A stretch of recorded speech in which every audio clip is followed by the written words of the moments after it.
Hello friends, நம்ம இன்றைக்கி ஈஸியான முறையில் சிக்கன் குழம்பு எப்படி செய்யலான்னு பார்க்கலாம் வாங்க. இதுக்கு கம்மியான பொருட்களே போதும், அதிக பொருட்கள் தேவைப்படாது.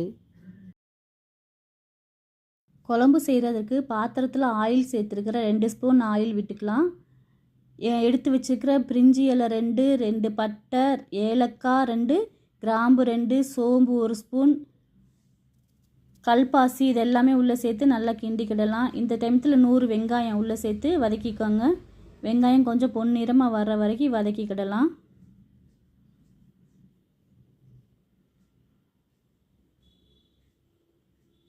இந்த குழம்பு ரொம்ப ஈஸியாகவே செஞ்சிடலாம். அதிகமான பொருட்கள்லாம் தேவைப்படாது, சிம்பிளாகவே செஞ்சிடலாம். டேஸ்ட்டும் நல்லாயிருக்கும். செய்து சாப்பிட்டு பாருங்கள் எப்படி இருக்குன்னு.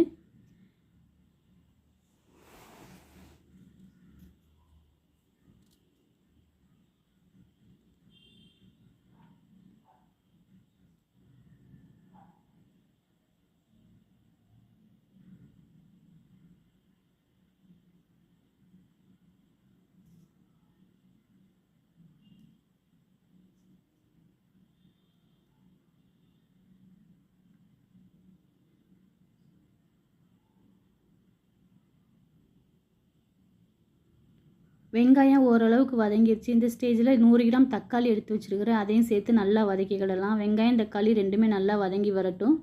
தக்காளி கொஞ்சம் பழமாக எடுத்து சேர்த்துக்கலாம்.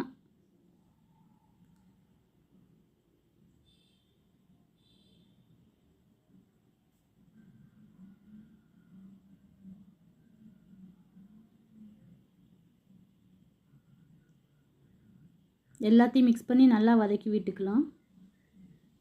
வதங்கிருச்சு, வெங்காயம் தக்காளி எல்லாமே நல்லா வதங்கிருச்சு. இப்போது வாஷ் பண்ணி வச்சுருந்த சிக்கன், நான் 1/2 கிலோ சிக்கன் வாஷ் பண்ணி வச்சுருக்கிறேன். அந்த சிக்கனையும் உள்ளே சேர்த்துக்கலாம்.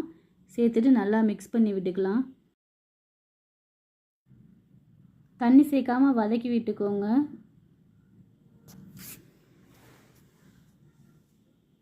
அவ்வளோதான். இந்த ஸ்டேஜில் 2.5 ஸ்பூன் இஞ்சி பூண்டு பேஸ்ட்டு சேர்த்துக்கிறேன். ரெடிமேட் இஞ்சி பூண்டு பேஸ்ட்டு தான் நான் சேர்த்துருக்குறேன். நீங்கள் வீட்டில் அரைச்சது கூட சேர்த்துக்கலாம். 2.5 ஸ்பூன் சேர்த்துக்கலாம். சேர்த்துட்டு நல்லா மிக்ஸ் பண்ணி விட்டுக்கோங்க.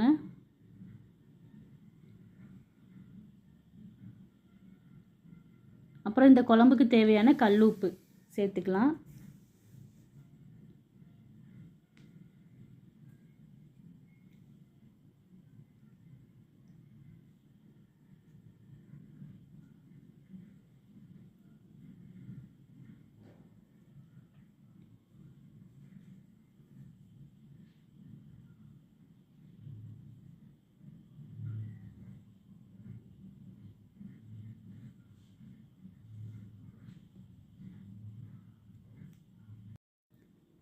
நான் 1/2 மூடி தேங்காய் எடுத்து பேஸ்ட்டாக அரைச்சி வச்சுருக்கிறேன். அந்த தேங்காய் பேஸ்ட்டையும் சேர்த்துக்கிடலாம். சேர்த்துட்டு லைட்டாக தண்ணி ஊற்றிக்கோங்க. குழம்பு பொடி கடையில் வாங்கின சிக்கன் குழம்பு பொடி தான் நான் சேர்த்துருக்குறேன். உங்கள்கிட்ட வீட்டில் அரைச்ச குழம்பு மசால் பொடி இருந்தால் அதையும் சேர்த்துக்கலாம். நான் இன்றைக்கி 1/2 கிலோவுக்கு 2 பாக்கெட் சேர்த்துருக்குறேன். தேவையான அளவு தண்ணி சேர்த்து நல்லா கொதிக்க விடணும். சிக்கன் வதக்கும் போதே பாதி சிக்கன் வெந்திருக்கும். இப்போ கிண்டி விட்டு நல்லா ஒரு 10 நிமிஷம் வேக விட்டாலே போதும். வெந்து வந்துருச்சு. இந்த ஸ்டேஜில் ஒரு தாளிப்பு கொடுத்துடலாம். நான் ஏற்கனவே தாளித்து எடுத்து வச்சுருக்கிறேன், அதையும் சேர்த்துக்கலாம். ஃபைனலாக மல்லியில் தூவி இறக்கிக்கிடலாம். அவ்வளோதான், குழம்பு ரெடி ஆயிடுச்சு. சாப்பிட்டு பாருங்கள். சாப்பிட்டு எப்படி இருக்குன்னு சொல்லுங்கள். நன்றி.